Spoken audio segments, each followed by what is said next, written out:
Hello everyone and welcome to Finspace. तो अभी last month prime minister Narendra Modi ने अपने इंडिपेंडेंस स्पीच में कहा था कि इंडिया अपने इंफ्रास्ट्रक्चर के अंदर $1.46 ट्रिलियन इन्वेस्ट करेगा। यानी जो सीमेंट इंडस्ट्री है उसके अंदर काफ़ी ज़्यादा बूम आने वाला है, क्योंकि ये एक ऐसा प्रोडक्ट है जो हर इंफ्रास्ट्रक्चर प्रोजेक्ट के अंदर यूज़ होने वाला है। और आज के इस वीडियो के अंदर हम लेकर आए हैं एक ऐसी सीमेंट इंडस्ट्री, एक ऐसी सीमेंट कंपनी जो इंडिया में 5th लार्जेस्ट मैन्युफैक्चरर है सीमेंट की, उसका पूरा फंडामेंटल एनालिसिस। आज के इस वीडियो के अंदर हम डिस्कस करेंगे उस कंपनी के प्रोजेक्ट्स, उस कंपनी के फाइनेंशियल्स, उस कंपनी की कुछ स्ट्रेंथ्स एंड वीकनेसेस और भी बहुत कुछ। सो प्लीज़ इस वीडियो को लास्ट तक देखिए, और अगर आपने अभी तक हमारा चैनल सब्सक्राइब नहीं करा है then do subscribe our channel and also press the bell icon. तो आज के इस वीडियो के अंदर हम बात करने वाले हैं रैमको सीमेंट्स लिमिटेड के बारे में, जिसके ऑपरेशंस चेन्नई में चालू हुए थे 1961 के अंदर, और जो एक रैमको ग्रुप की कंपनी है। Company was founded by Shri PAC Ramasamy Raja, और कंपनी का जो मेन प्रोडक्ट है वो है पोर्टलैंड सीमेंट। ये कंपनी सीमेंट मैन्युफैक्चरिंग के साथ साथ इंडिया के सबसे लार्जेस्ट विंड फार्म को भी ऑपरेट कर रही है। अब जानते हैं इस कंपनी के बारे में कुछ और क्विक फैक्ट्स। सो ये company 5th largest cement manufacturer है इंडिया के अंदर। ये एक लीडिंग प्लेयर है साउथ इंडिया के अंदर। इस कंपनी के पास एक्सपीरियंस है ऑलमोस्ट 60 ईयर्स का। रैमको सीमेंट्स 12 प्रोडक्ट्स मैन्युफैक्चर करती है, और क्योंकि ये कंपनी पिछले 60 साल से इस इंडस्ट्री के अंदर है, तो इस कंपनी के पास एक अच्छा कस्टमर बेस भी जनरेट हो चुका है। अब बात करते हैं कंपनी के सब्सिडरीज के बारे में। सो बेसिकली कंपनी की 2 सब्सिडरी कंपनी है। The first one is Ramco wind farms limited which was founded in 2013, और रैमको सीमेंट्स लिमिटेड ने अपना पहला विंड मिल ईयर 1993 के अंदर सेटअप करा था। जो दूसरी सब्सिडरी है वो है Ramco industrial and technology services limited, जिसकी 94.11% शेयर है रैमको सीमेंट्स लिमिटेड के पास। So the company provides transport services, man power services and information technology related services, mainly involving in software implementation services. Ramco cements limited के total 5 integrated cement plants हैं, 5 grinding plants हैं, एक wind farm है with 125.95 megawatt capacity and thermal plants with the capacity of 175 megawatt. In 2000, Ramco Cements Limited ने Gokul cements को acquire करा था, and in the year 1999, RCL commissioned the most sophisticated ready-mix concrete plant in South Chennai. Now, let's have a look upon the board of directors of the company. So, Mr. P.R. Venkateram Raja is the chairman and the managing director of the company. He is MBA from the University of the Michigan, USA. He has been on the board of the Ramco Cements Limited since 1985.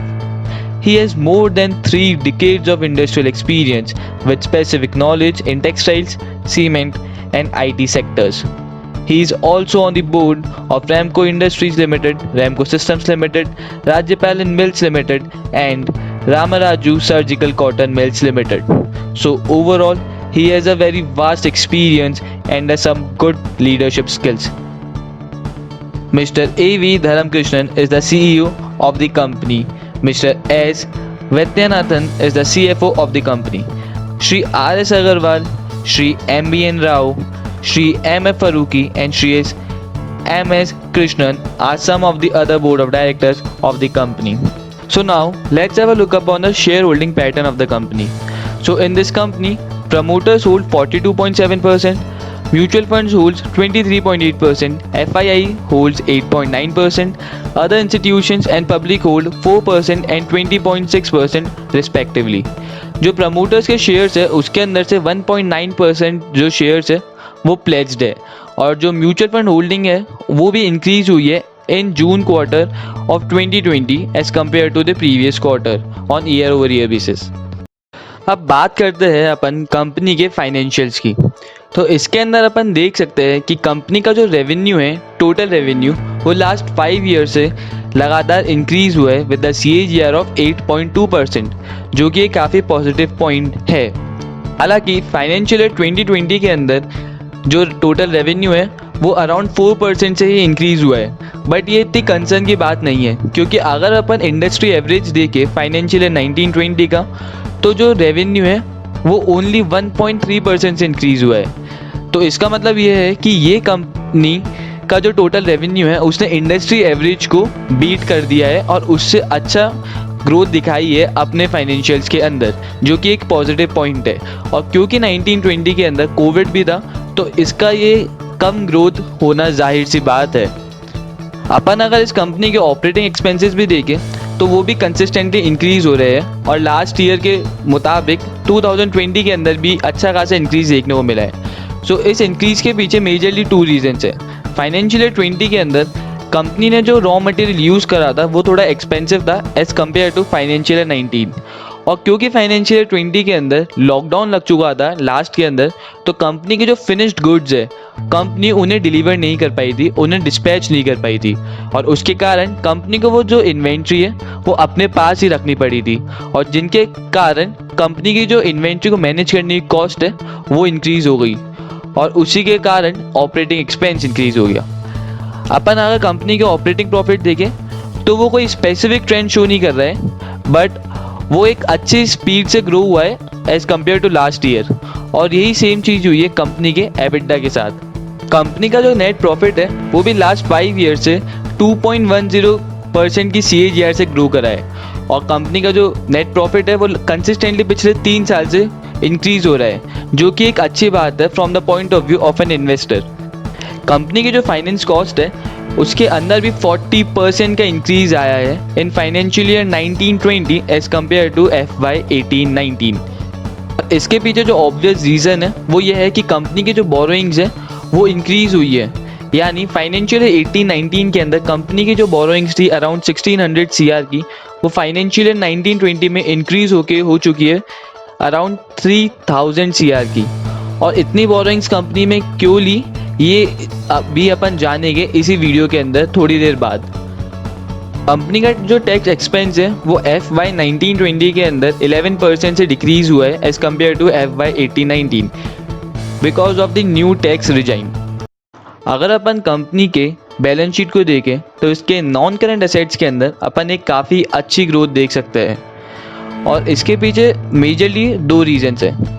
पहला ये कि company अपने production capacity को expand करने के लिए एक नए प्लांट पे काम कर रही है, और उस प्लांट की जो कॉस्ट है वो अराउंड 1600 CR की है, और उसी प्लांट के कारण अपन नॉन करेंट एसेट्स के अंदर इतना इंक्रीज देख सकते हैं। कंपनी ने अपनी कुछ सब्सिडरीज और एसोसिएट्स कंपनी को भी अराउंड 23.73 CR का लोन प्रोवाइड करवाया है इन FY 20, and because of which we can see such a significant increase in the amount of non-current assets.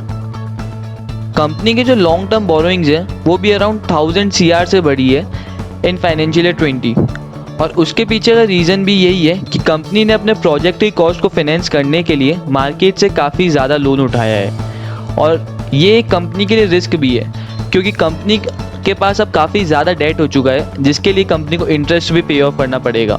सो ये कंपनी के लिए और इन्वेस्टर के लिए सोचने वाली बात है। Now let's have a look upon the cash flow statement of the company.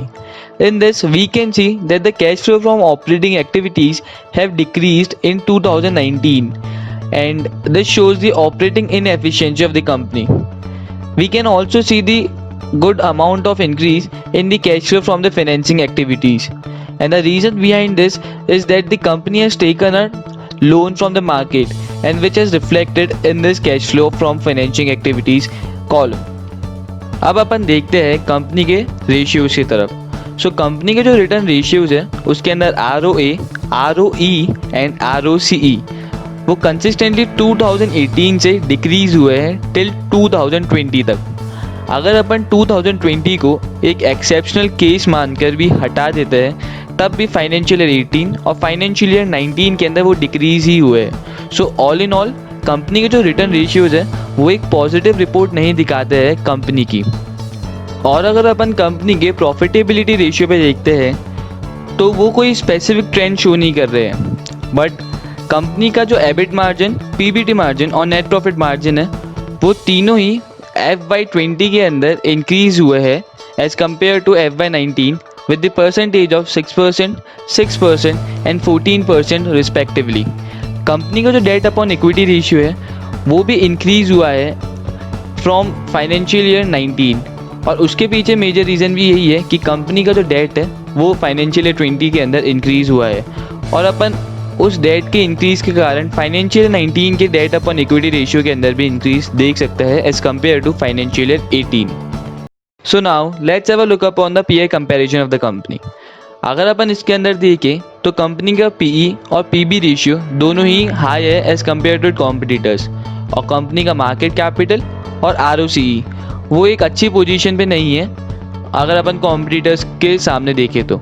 So all in all company एक स्ट्रॉन्ग पोजीशन शो नहीं करती in front of its competitors, और ये एक एवरेज कंपनी ही मानी जाएगी अगर अपन इसे कॉम्पिटिटर्स के कॉन्टेक्स्ट में देखते हैं तो. अब बात करते हैं कंपनी की स्वॉट एनालिसिस की, and let's begin this segment from the strength of the company. So Ramco cement limited is the 5th largest cement producer and leading player in the south India, और उसी कारण कंपनी के पास एक काफ़ी अच्छा कस्टमर बेस है जो कि कंपनी की काफ़ी बड़ी स्ट्रेंथ है. कंपनी का जो रेवेन्यू है वो लास्ट 5 ईयर से कंसिस्टेंटली इंक्रीज हुआ है, which is again a good strength for the company. Company के जो ग्राइंडिंग प्लांट्स हैं वो काफ़ी स्ट्रेटेजिकली अलाइंड है, और उनकी जो हाई स्टोरेज कैपेसिटी है उसके कारण कंपनी को कभी सीमेंट की अनअवेलेबिलिटी का फेस नहीं करना पड़ता. कंपनी ने अपने डिलीवरी मॉडल के अंदर एक रोबस्ट सिस्टम अप्लाई कर रखा है. सो बेसिकली रोबस्ट सिस्टम का मतलब ये है कि कंपनी ने अपने प्रोडक्ट्स को उनके सप्लायर्स तक पहुंचाने के लिए एक कंप्यूटर टेक्निक का यूज़ कर रखा है, जिसके कारण कंपनी के जो एरर्स है वो काफ़ी कम हो जाता है और कंपनी काफ़ी एफिशिएंटली अपने प्रोडक्ट्स को उनके सप्लायर्स तक पहुंचा सकती है. The company is also establishing waste heat recovery plants to produce power which will help reduce overall power costs. Now let's have a look upon the weakness of the company.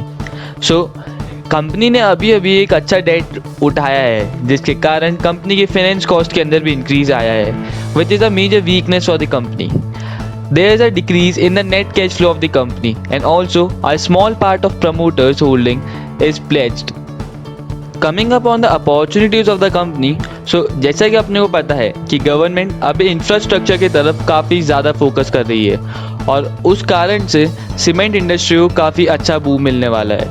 सो ये एक बहुत बड़ी opportunity है company के सामने, बस देखना ये होगा कि कैसे ये कंपनी इस अपॉर्चुनिटी का फ़ायदा उठाती है. कंपनी की जो प्रेजेंस है वो ईस्ट इंडिया के अंदर भी काफ़ी बढ़ रही है, which is again a good opportunity for the company. Coming up on the threats of the company, so there is a decline in the market cap of the company, and company promoters and FIIs have decreased their holdings on year-over-year basis, which is again a big threat for the company as well as for the investors. So company के बारे में और industry के बारे में इतना जानने के बाद हम ये कह सकते हैं कि कंपनी के सामने एक बहुत बड़ी अपॉर्चुनिटी है, क्योंकि गवर्नमेंट अभी काफ़ी ज़्यादा फोकस कर रही है इंफ्रास्ट्रक्चर की तरफ, और क्योंकि ये कंपनी पिछले 60 साल से इस इंडस्ट्री के अंदर है और इस कंपनी के अंदर काफ़ी ज़्यादा पोटेंशियल है कि वो उस अपॉर्चुनिटी को ग्रैब कर सके और उस अपॉर्चुनिटी का अच्छे से फ़ायदा उठा सके. But there are still some risks and threats in this company as we discussed earlier in this video. So please go through all the analysis thoroughly before investing in this company. That's all from our side. Thank you for watching the video. If you like the video, then please press the like button, share it with your friends and family, and also subscribe our channel and press the bell icon. And also in the comment section below, please share it with us the next company which you want us to do fundamental analysis of. Thank you.